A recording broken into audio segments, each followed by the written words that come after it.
This is Remi. She's one of only about 10,000 sloth bears left on the planet.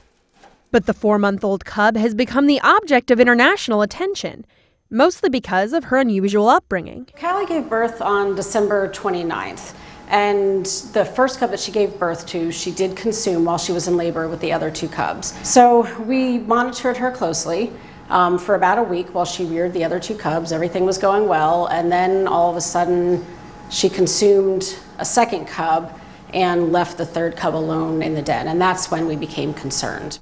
For the first time in their history, the zookeepers here pulled a sloth bear cub away from her mother to raise by hand. Yeah, there's no mistaking that she's a bear. And she got teeth very early, and now she has a full mouth of them. They're very sharp and pointy.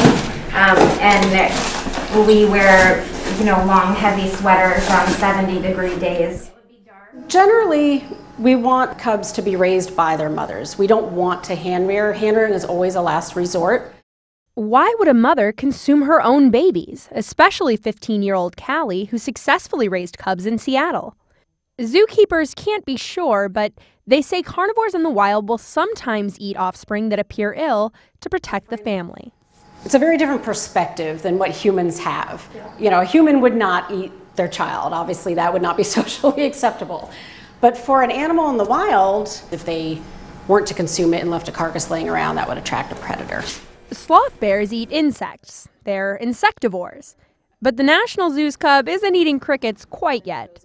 Hand rearing a sloth bear it's pretty complex. These guys, it's not just meeting their physical needs, but they have very complex social, emotional, cognitive needs, and we need to meet all of those. This week, zoo staff closed off part of the sloth bear exhibit to allow Remi to become acclimated. And they're still hoping she and her mother will have a happy ending.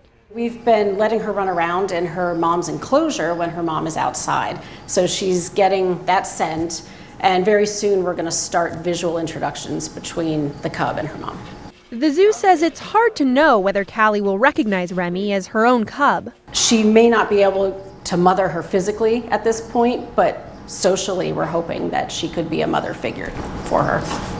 Lindsey Boerma, CBS News, Washington, D.C.